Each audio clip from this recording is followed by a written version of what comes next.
तो आज मेरे पास कई सारी ऐसी थ्योरीज हैं जहां आज हम बात करेंगे कि कैसे डॉक्टर डूम को फैंटास्टिक फोर में इंट्रोड्यूस किया जाएगा और आगे डूम्सडे और सीक्रेट वॉर्स के लिए एक बेहतरीन विलन साबित होगा।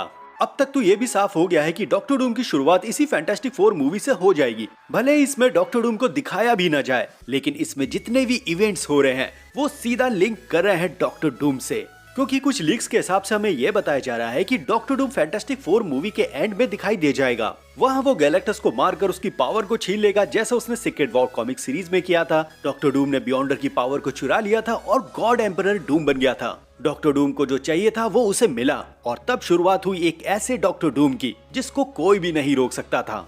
और अभी के लिए अगर मल्टीवर्सल सागा में देखें तो डॉक्टर डूम के लिए मात्र एक यही ऐसा रास्ता है जो उसे एक मल्टीवर्सल सागा का एक मेन विलन बना देगा, खासकर तब जब कैंग द कॉन्करर को इसके मेन विलन फ्रेम से बाहर कर दिया है। वहीं जितना भी कुछ आप लोगों ने ही रोमांस कैंग द कॉन्करर और कॉन्सल ऑफ कैंग्स के बारे में देखा या उनकी पावर को समझा, उससे कई ज्यादा पावरफुल डॉक्टर डूम को आगे दिखाया जाएगा। अगर कैंग के वेरिएंट्स टाइमलाइन को मैनिपुलेट कर सकते हैं तो डॉक्टर डूम को भी उससे परे दिखाया जाएगा, क्योंकि जितना भी कुछ हमने डॉक्टर डूम के बारे में कॉमिक्स से समझा है वो बस सिर्फ एक बात क्लियर करती है कि डॉक्टर डूम अपनी इंटेलिजेंस और अपनी सॉर्सरी की बदौलत गॉड लाइक पावर को पाना चाहता है और हमेशा उसकी तलाश में रहता है। इसीलिए डॉक्टर डूम के लिए गैलेक्टस एक अच्छा चारा भी बन जाता है और पहली शुरुआत भी। दूसरी तरफ रिसेंट में ही हमने जो थंडरबोल्ट्स में फैंटास्टिक फोर का शिप देखा, इसको लेकर कई सारी चीजें भी क्लियर हो गई हैं। नंबर 1, ये फैंटास्टिक फोर की इंटरडायमेंशनल शिप है और ये कई सारी यूनिवर्स के अर्थ के पास से गुजर चुकी है। एक अर्थ तो हमने ट्रेलर में ही देखा था जो बुरी तरह से नष्ट हो गई थी। जी हाँ, ये फैंटास्टिक फोर की अर्थ नहीं है, बल्कि ये अर्थ किसी दूसरे यूनिवर्स की है।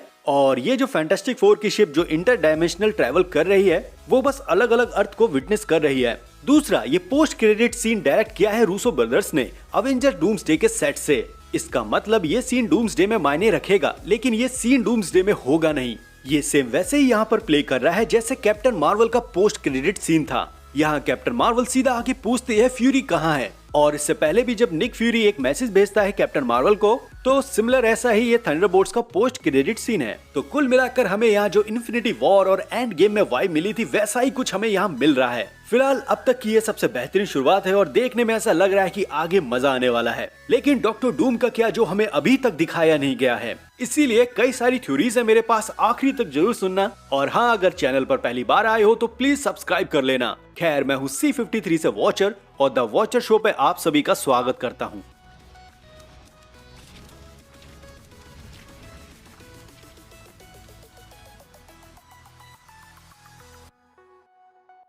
तो पहली थ्योरी का बेस है जॉनथन हिकमैन की कॉमिक्स फैंटास्टिक फोर से, जहां हमें पहली बार ब्रिज को दिखाया गया। और आप में से कई लोग ये भी जानते होंगे कि मिस्टर फैंटास्टिक ने ब्रिज को क्रिएट क्यों किया था, क्योंकि वो दूसरे अल्टरनेट यूनिवर्स पे नजर रख रहे थे, उनके इवेंट्स को देख रहे थे और उन इवेंट से सीखकर अपने यूनिवर्स को बदल रहे थे। मतलब उसी टाइम पे जो भी दूसरे यूनिवर्स में गलतियां हो रही थी, मिस्टर फैंटास्टिक नहीं चाहते थे कि उनकी दुनिया भी ये झेले। इसीलिए उन्होंने ब्रिज को क्रिएट किया ताकि वो अपनी दुनिया को और भी बेहतर कर सकें। और आगे इसी कॉमिक्स में इसी ब्रिज की बदौलत मिस्टर फैंटास्टिक की मुलाकात होती है काउंसिल ऑफ रीड से। और इस काउंसिल में मल्टीवर्स के अलग अलग वेरिएंट थे मिस्टर फैंटास्टिक के, जो एक नियम से चलते थे और सभी उनका पालन करते थे। और इसीलिए ये काउंसिल भी काउंसिल ऑफ कैंग्स की तरह एक जरूरी एलिमेंट हो जाती है मल्टीवर्स का। वहीं जब इस ब्रिज को क्रिएट किया जा रहा था तब मिस्टर फैंटास्टिक एक और मुद्दे पर काम कर रहे थे जो उनके लिए था सॉल्व एवरीथिंग। और इस सॉल्व एवरीथिंग के चक्कर में मिस्टर फैंटास्टिक ने अपनी फैमिली को अपने से दूर भी कर दिया था। अब सिनेमैटिक यूनिवर्स में हमें इस ब्रिज को लेकर कुछ ऐसा दिखाया जा सकता है कि मिस्टर फैंटास्टिक का इस ब्रिज को क्रिएट करने का जो भी मोटिवेशन होगा उसके पीछे गैलेक्टस होगा। और हाँ, यहाँ पर ब्रिज का क्रिएट होना, इसकी भी 3 संभावनाएं हैं, जिनमें से एक तो हमने लीक वाली वीडियो में ही बात की थी, जहां मैंने ये बताया था कि ये भी हो सकता है कि गैलेक्टस इस फैंटास्टिक फोर के यूनिवर्स से ना हो और किसी भी तरह से गैलेक्टस और सिल्वर सर्फर इस फैंटास्टिक फोर के यूनिवर्स में आ गए हैं और यहाँ से जाने का रास्ता ढूंढ रहे हैं। क्योंकि मार्वल स्टूडियोज ने गैलेक्टस को लेकर हमसे एक चीज ये भी कंफर्म कर दी है कि पूरे मल्टीवर्स में गैलेक्टस सिर्फ मात्र एक ही है। जैसे हमने अमेरिका चैविस को देखा था वैसे ही हमें गैलेक्टस देखने को मिलेगा। अब जब ऐसा हो ही रहा है तब हमारे सामने ये चीज भी क्लियर हो जाती है कि हमने जो 2007 में गैलेक्टस और सिल्वर सर्फर देखा वही गैलेक्टस यही होने वाला है और सिल्वर सर्फर उस यूनिवर्स में कैद कर दिया गया है, बिल्कुल कॉमिक्स की तरह। जब गैलेक्टस को पता चलता है कि सिल्वर सर्फर ने उसके साथ गद्दारी की है और अर्थ के सुपर हीरोज के साथ मिलकर गैलेक्टस को उसने रोक दिया है, तब गैलेक्टस सिल्वर सर्फर को यही पनिशमेंट देता है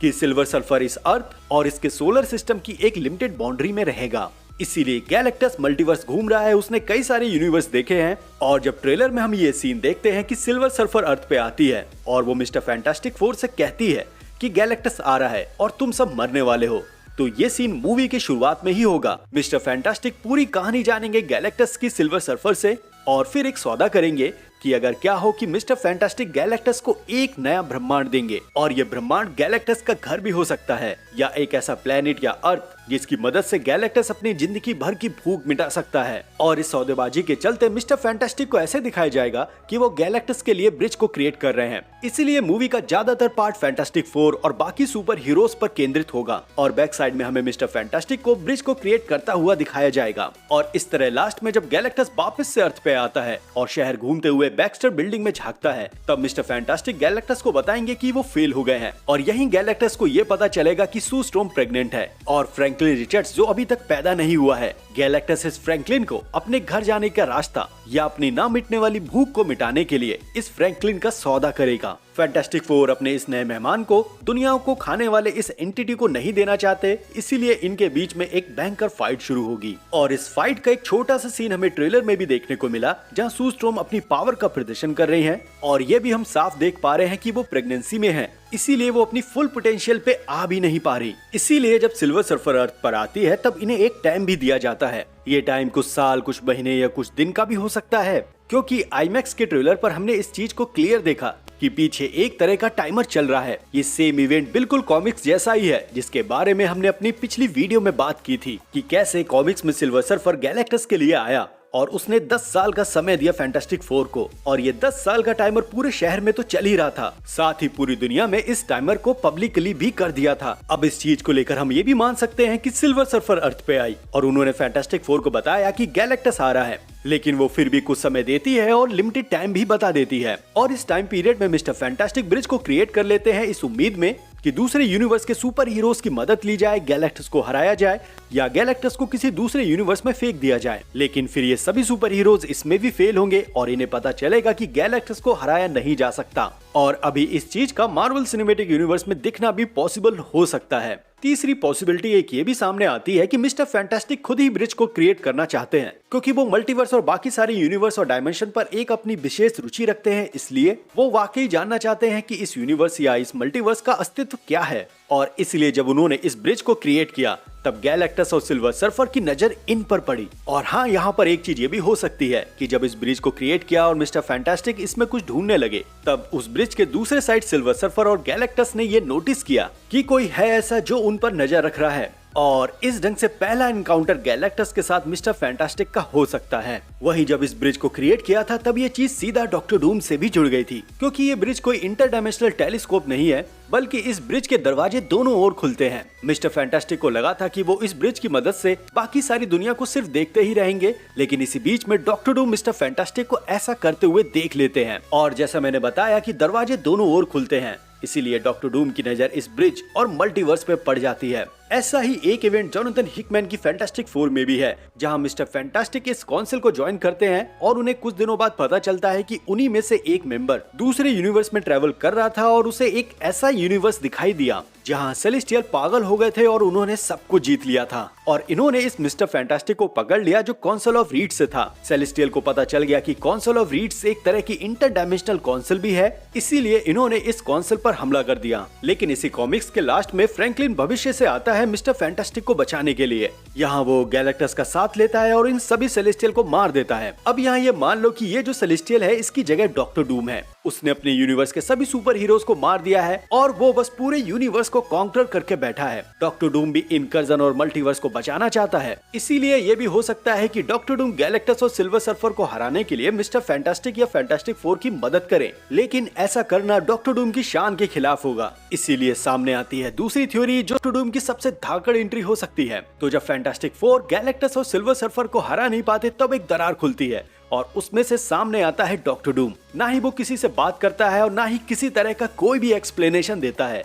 वो अपने चारों ओर देखता है और एक शब्द भी नहीं कहता और वो सिल्वर सर्फर को मार देता है, उसकी पावर को एब्जॉर्ब करता है और फिर वो इस पावर की बदौलत गैलेक्टस को मार देता है। यहाँ ये कोई लड़ाई नहीं थी, ना ही कोई बड़ी बैटल थी, यहाँ सिर्फ काम कुछ ही सेकंडों में हुआ है। यहाँ ये सब कुछ होने के बाद जो डॉक्टर डूम की लाइन है वो दिल खुश कर जाती है। यहाँ डॉक्टर डूम कहता है कि वो मदद करने नहीं आया बल्कि वो जीतने आया है। बस ये एक डायलॉग और ऐसा इवेंट डॉक्टर डूम को बहुत ही पावरफुल ढंग से मार्वल सिनेमैटिक यूनिवर्स में स्टैब्लिश किया जा सकता है। और मुझे लगता है कि ऐसा ही होना चाहिए, क्योंकि थैनोस को भी 10 साल लग गए थे इस चीज में इंट्रोड्यूस कराते हुए, और कैंग ने भी 3-4 साल लिए ही हैं। लेकिन अब डॉक्टर डूम को ऐसा दिखाने के लिए कोई समय नहीं बचा है। बस RDJ आयरन मैन है और उसी से कनेक्ट किया जाएगा। और ये चीज कैसे होगी इसके बारे में हम पिछले भी वीडियो में बात कर चुके हैं। फिलहाल जैसे इन्फिनिटी वॉर में थैनोस ने स्टोन्स को लिया, आधी दुनिया को मिटा दिया, और एक डर, खौफ, सदमा वाली चीज है वो भी हमें क्लियर देखने को मिली। सेम चीज यहाँ इस फैंटास्टिक फोर मूवी में भी हो सकती है, अगर डॉक्टर डूम को ऐसा दिखाया जाए कि उसने गैलेक्टस सिल्वर सर्फर को कुछ ही सेकंड में मार दिया